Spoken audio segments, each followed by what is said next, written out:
Okay, it works. This is the second take I'm making of this video. The first video I had a thing stuck to my beard or my mustache, so I don't did not look very well. So first up, I think I'm going to start making these videos whenever the opportunity arises, and I think what that's going to mean is you're going to probably see more of these videos. I think you will, or maybe on some weeks you'll see more, on some weeks you'll see less. But I'm not going to stick to the necessarily, once every 2 weeks schedule. Just when a confluence of things come together and creates that right opportunity. But like I said, it probably means more videos actually.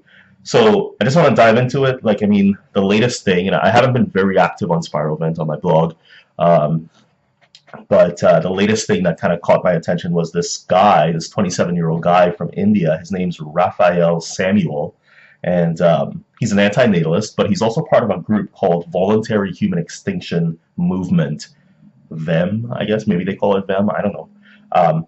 So I just want to say first up, when I talk about antinatalism on my blog and on these videos, etc., I'm never actually wanting to be part of a group or looking for some sort of identity to kind of like latch onto. I'm really just following the logic, following the rationale, and following the money.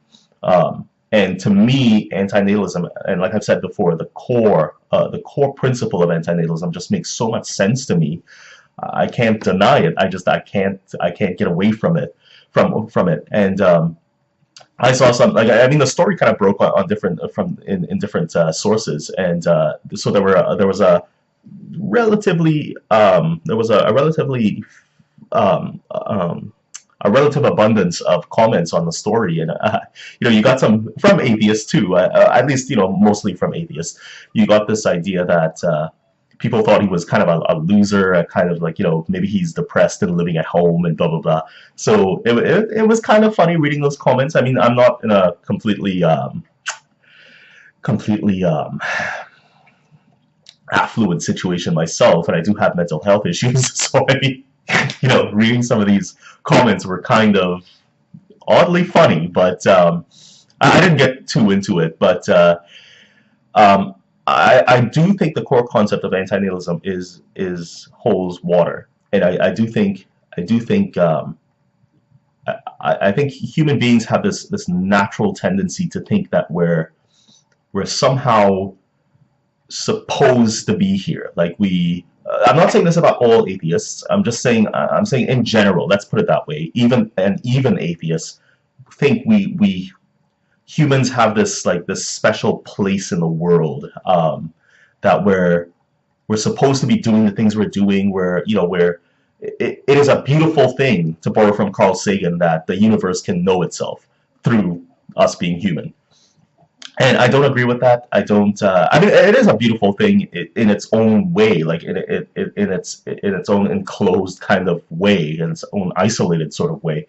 But there's nothing completely special. There's nothing special about us. There's nothing. There's nothing that makes us so great in the cosmological sense, and even in a terrestrial sense. Like there's nothing so special about it. There's nothing at all, really. I